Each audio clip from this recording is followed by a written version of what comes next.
Hello, everybody, and welcome back to Carried Away Travels. If this is your first time here, I'm Carrie, and I share helpful travel tips, itineraries, gear recommendations, and more so you can always have the perfect trip.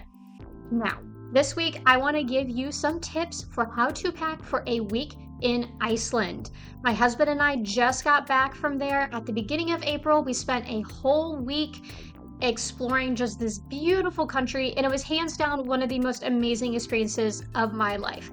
I didn't even care that it was cold because it was so pretty, and I'm usually a wimp, so definitely worth it.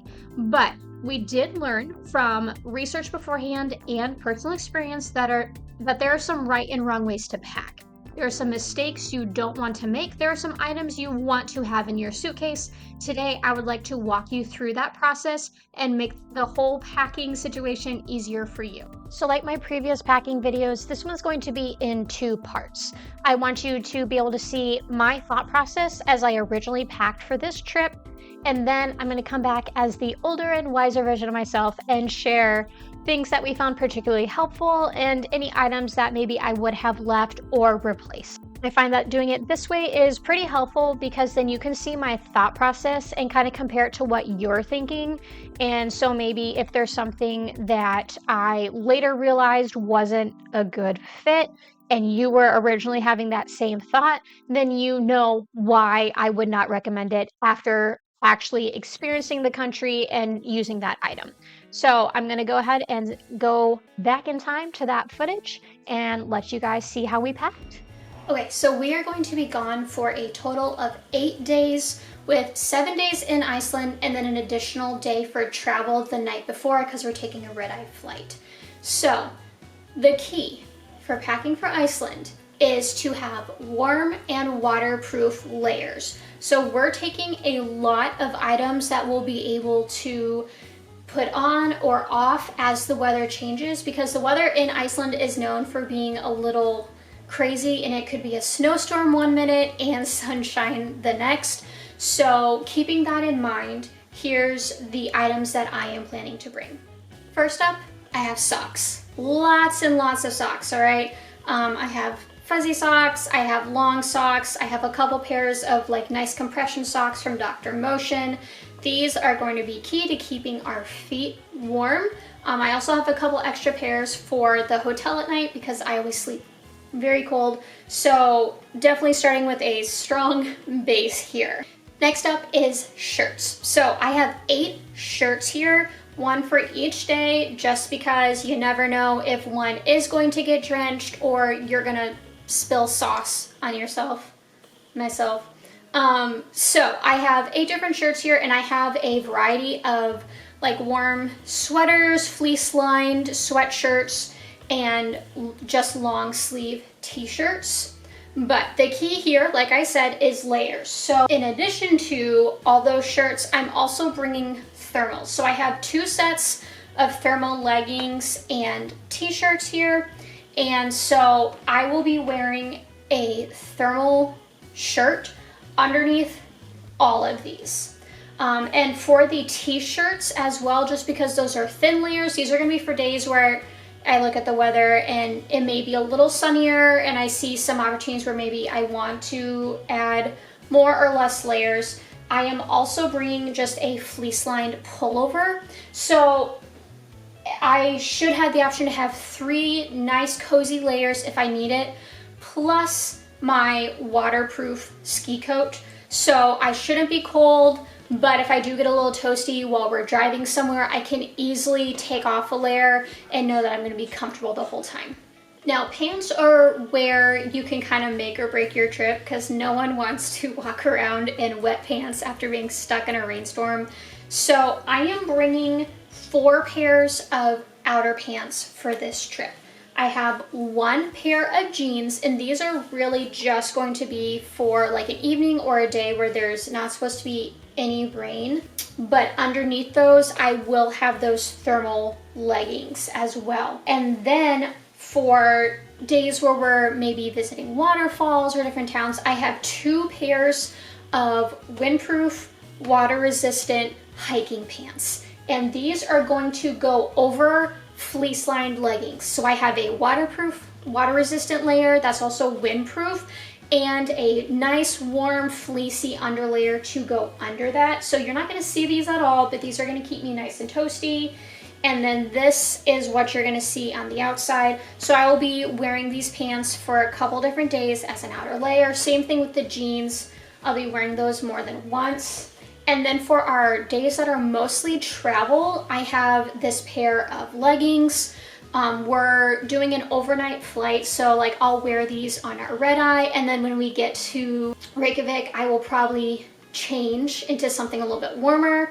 But these are just gonna be nice and comfy for when we are in warmer climates. For reference, here's a full layout of the wardrobe I took for the week, the 8 different outfits, and then the 6 different outfits that also had layers underneath, so you can see just how much I had on underneath everything.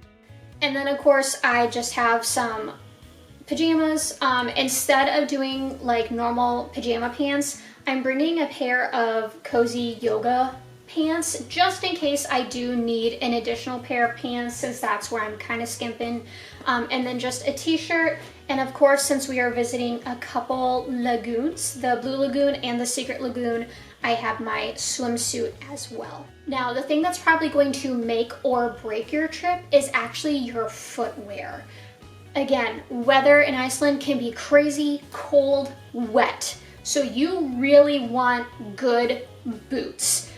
Leave your cute little shoes at home and bring something sturdy. These are my kids' camp boots. These are my go-to boots. They have a really nice sturdy sole. They have some sort of thermal fabric in here to help keep in heat, and they are very water resistant. So I love these boots. This is the only pair of shoes I plan on wearing when we're in Iceland. However, because we will be traveling, we're going through TSA and such, I am bringing my Taos as well, just to make it a little easier to get through TSA. Again, if we did happen to be going out for a short trip and I knew that it was not going to rain at all, I may slip into these. But this is what I'm planning on wearing because it's going to be cold and wet. And of course, if you plan on going to a lagoon or a spa or anything, you'll probably want a pair of flip-flops as well, just so you're not taking your boots or your tennis shoes to the Blue Lagoon. And then real quick, I just want to touch on a few extra items that you'll want to have that are going to be very helpful, but you may not initially think about. First up is a waterproof coat. I read online, more than anything, this is what you're going to want to have. So I got a new coat. This is from Camel Crown. Got it on Amazon. It was on sale for like 40 bucks. We'll see what happens. But it's got a nice soft lining in here, a very secure hood, and this one actually has thumb holes down at the bottom, so it like goes over my hands a little more. So that's gonna be nice. I will probably wear this on the plane. In case something were to happen with my luggage, I would probably just wear this because I don't want to risk it. Speaking of warmth, gloves, I have touchscreen gloves here from Isotoner. These are very nice, keep my hands nice and toasty, but also for some additional warmth, I am bringing these little pocket hand warmers. These are rechargeable. They actually double as power banks. So if I don't need them to warm my hands one day, but my phone's dying, I can actually plug my phone into this, which is really awesome. But you just turn these on, and they have 3 different power levels. You can put one in each pocket, and then they store in this nice little magnetic bundle, and they slide right into their little bag. And so that's gonna be so nice to have. I am also taking this little Bluetooth speaker / sound machine. After going on 2 international trips last year where we somehow ended up with a hotel in the party district, I am not going anywhere without this. This is the Electrofan Micro 2. Again, you can hook your phone up to this and have it as a speaker, but it's got some nice white noise sound machine capabilities. I don't know if they party too hard in Iceland, but I am not risking it. I'm taking my little LED mirror because I never know when my hotel is going to have like good lighting / a good bathroom space to set up for my makeup.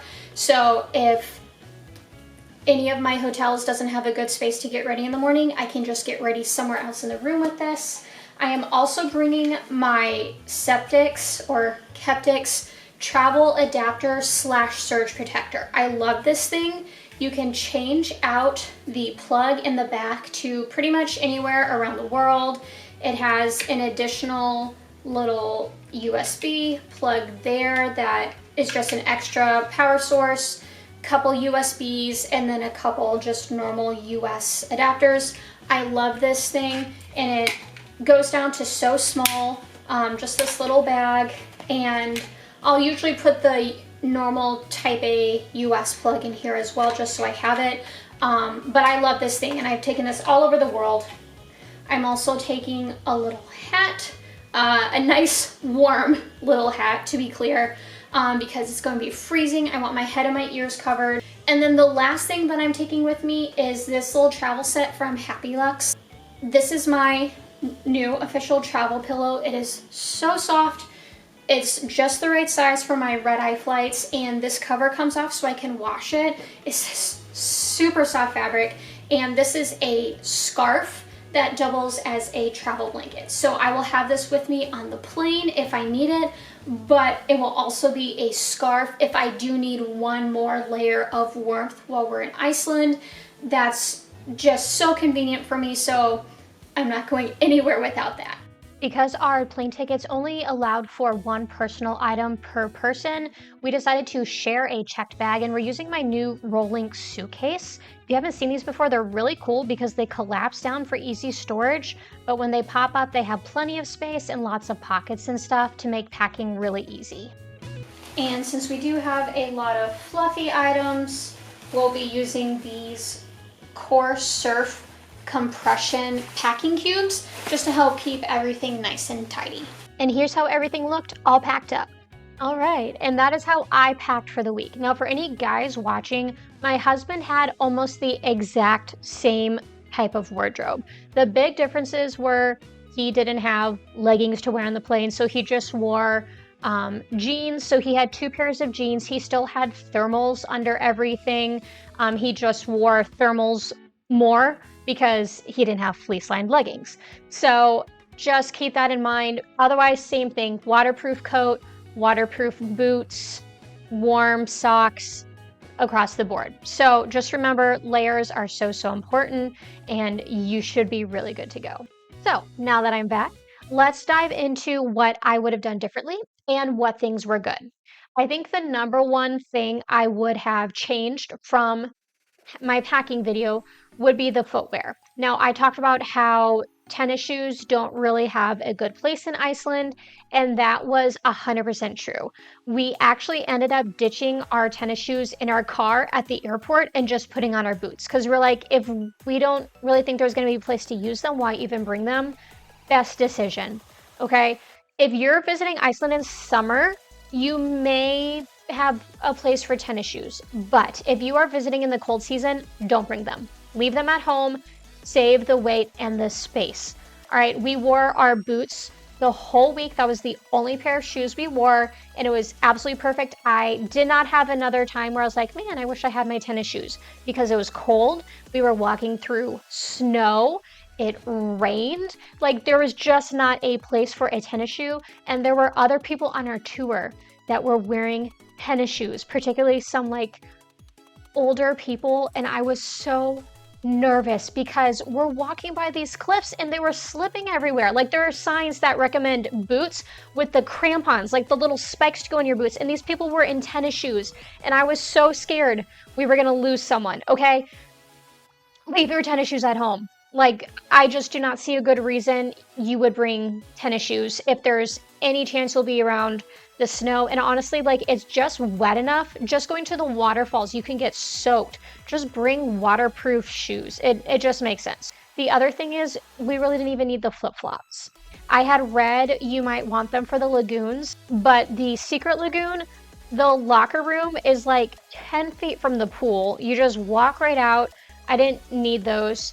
And then we weren't able to do the Blue Lagoon because of the volcanic eruptions. So we ended up going to the Sky Lagoon, and you enter the water from the locker room. Like, You leave your shoes, they make you shower, and then you step right into the pool and kind of wait outside. So we didn't even need those because there wasn't really a place where we needed to walk between the locker room and the water anyways, so I could have saved myself that extra space. Other than that, I'm happy to report that I was very happy with the way we packed, and Daniel was too.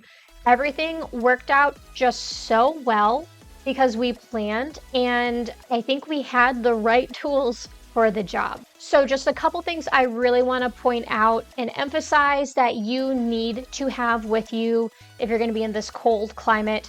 First off is the thermals. We bought these for this trip, and those were a lifesaver.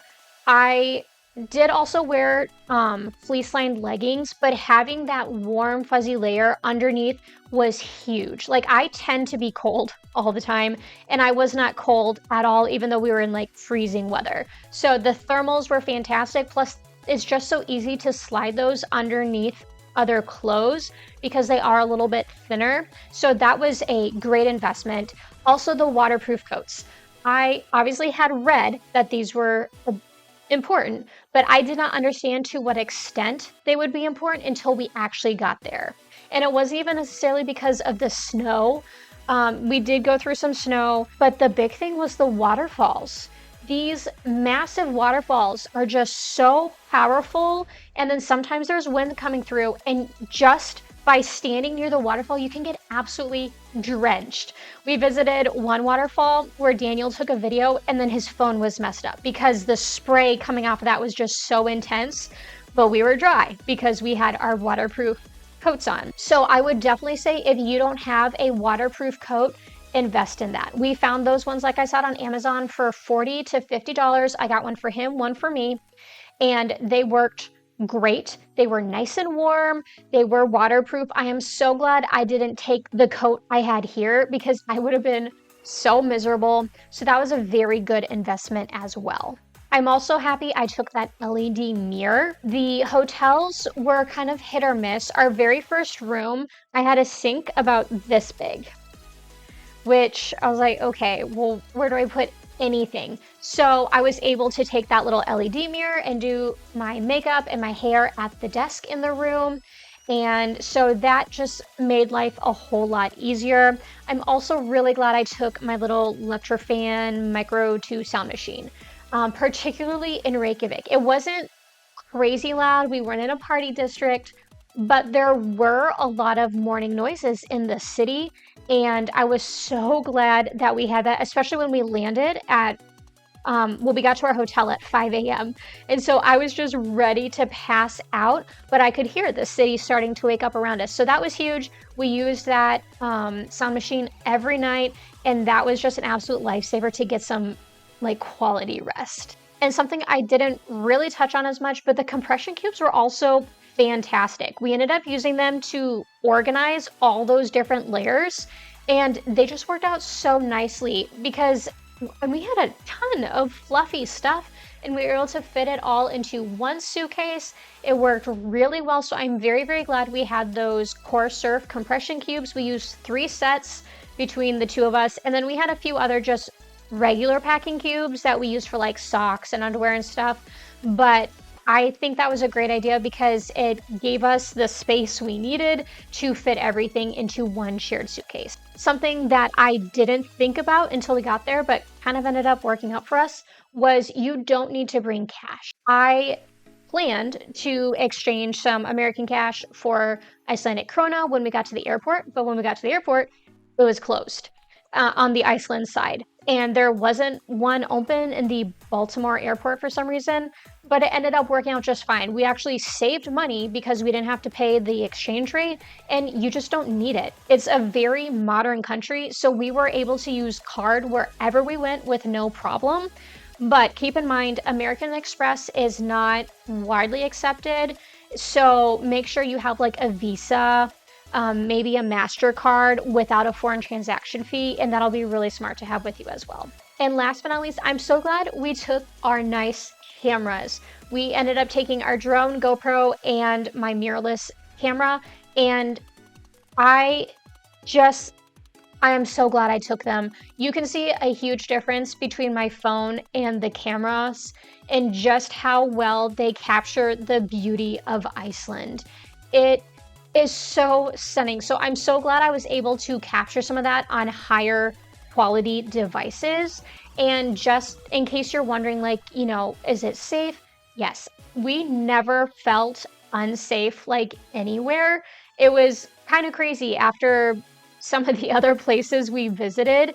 We felt safe going out at night. Obviously, we never like flash our stuff around, but I am so glad we decided to take the space to bring those with us and capture all those extra beautiful scenes.